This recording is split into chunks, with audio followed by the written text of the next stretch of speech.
Ikaw ba, dinicide mo talaga na magpa-draft na or may nag-alok na sa'yo na magpa-draft ka na? Yung fourth year ko, may nag-alok na sa akin sana na magpa-draft na ako kasi kukunin nila ako ganun. Tapos, syempre sabi ko sarili ko, parang kulang pa. Gusto ko pagpreparahan yung pagiging pro ko sa ano. So, nilaro ko yung 5 years ko. Tapos after 5 years, so pang last year ko na sa college, doon na talaga ako nag-decide na kaya ko na to. Oo. Enough na tong experience na naranasan ko sa college para magpa-draft sa PBA. Tapos nakuha ka ng ano, no? Rain or Shine, 7th pick, first round. Coaching. Coach Kaloy. Oo. Kasi nung first year and second year ko sa college, si Coach Kaloy yung head coach namin nung sa Letran. Anong umalis si Coach? Si Coach Louie. So may idea na si Coach Kaloy dun sa akin. Paano ako maglaro. And yun lang naman din yung sistema niya. Fit naman ako doon. Sakto, no? Oo. So, tapos nagagamit ka na niya. Oo. So kahit nga nung PBA coach, di naman totally pa nagagamit as in. Mga 10 minutes, 15 minutes. Pero makikita mo kay Coach Kaloy talaga nung time na yun na sinisingit niya talaga ako. Binibigyan ka niya lagi ng chance. Oo. Hanggang sa, hindi ko namamalayan, Coach Idol, na nakukuha ko na pala yung laro ko. Na-adapt ko na yung laro sa PBA. Kasi naladagdagan na pa unti-unti minuto mo. Yes. Di naman natin may iwasan, may mga injuries. Nung time na yun, Coach, maraming injuries eh. Si Chris Chu, na-injured nung time na yun. Si Maverick Amnisi, na-injured nung time na yun. So walang point guard. Walang mabubunot na si Coach Kaloy. Tapos yun na yung breakout game ko. Nabigyan ka na talaga ng playing time. Sino naman na nag-welcome sa'yo sa PBA? Kasi madalas yung mga players kalaban ba o pwedeng sa doon muna sa practice. Ganun. Kasi sa rookie, meron ba? Sabihin mo na pareho, practice tsaka ano. Sa laro. Kayo, Idol, sino ang hula nyo? Ito, sino ba ang una sa'yo? Sa Rain or Shine. Ando na sila po. Ikaw? Di ako nang gano'n eh. Siguro. Belga, mali. Chris Chu. Una nag-welcome sa'yo. Chris Chu. Welcome. Dahil kabantayan mo siya. Oo, kasi point guard din siya eh. Tapos yun nga, sa practice niya ako hindi naman parang totally na sobra. Pero ramdam mo eh. Talagang pinaparamdam sa'yo. Pero yung time mo yun kasi parang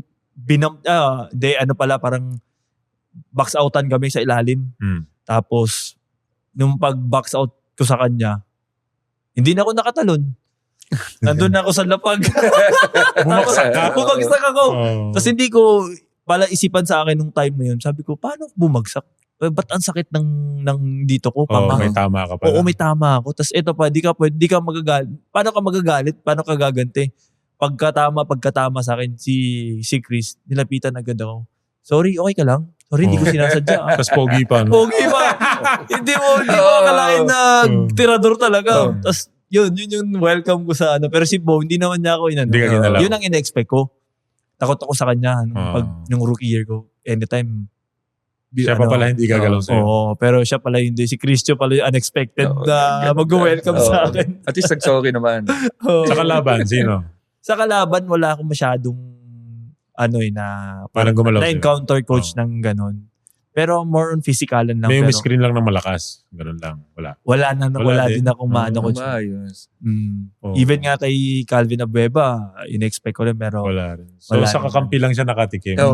Yun yung parang hindi ko makakalimutan talaga. Pero totoo yun si Chris Chu. Kasi pagkalaro ko yun, tinitira-tira din ako nun eh. Ginaganon ako nun sa likod eh.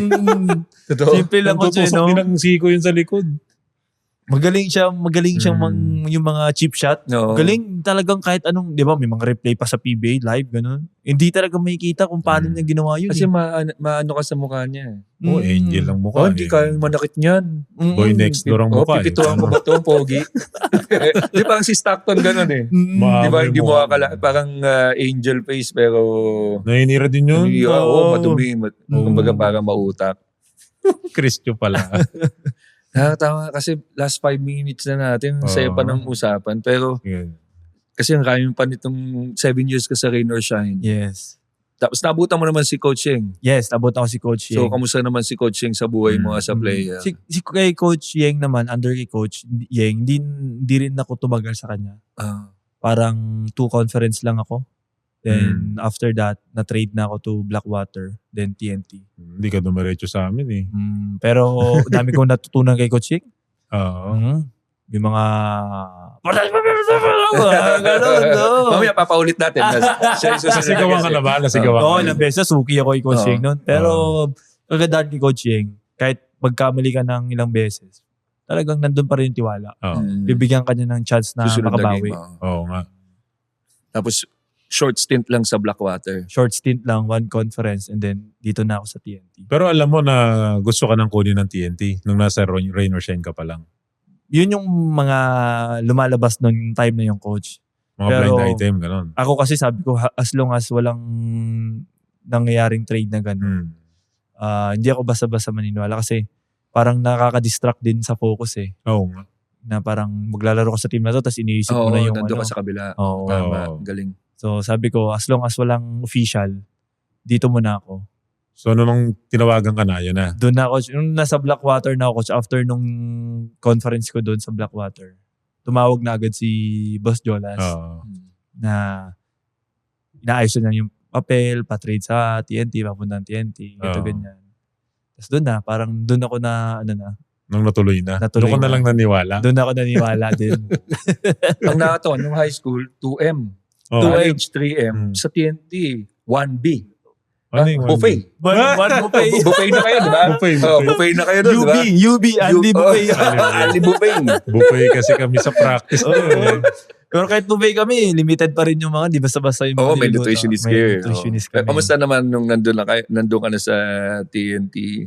Tapos kailan yung time na feel mo na isa ka na sa pinagkakatiwalaan na gwardiya talaga sa game? Ni coach. Actually, ang mindset ko nung nasa TNT ako, parang try out ako ulit.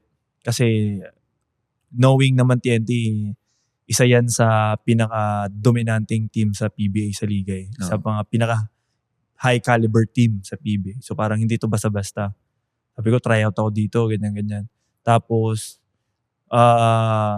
thankfully, kasi parang nung time ko na yun, andun agad, nakapag-adjust agad ako. Na-adapt ko agad yung sistema ni Coach Chot. Hanggang sa nagtuloy-tuloy na yung na-build ko na yung confidence ko na okay, ito na talaga yung team ko. Dito na talaga ako. Dito na ako pwedeng makatikim ng championship. So, pinagsikapan ko talaga. So, yung first championship. Champion agad yun eh. Oo. Ito ba yung nag-MVP ka din? Pangalawang conference. Pangalawang champion. Pangalawang champion. Yung first championship, kamusta naman with TNT? Ito na yung first mo sa PBA ba?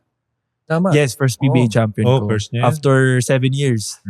Masaya, sobrang excited. Tapos, grabe to kasi game 6, parang hindi talaga ako nakatulog nung ano na to.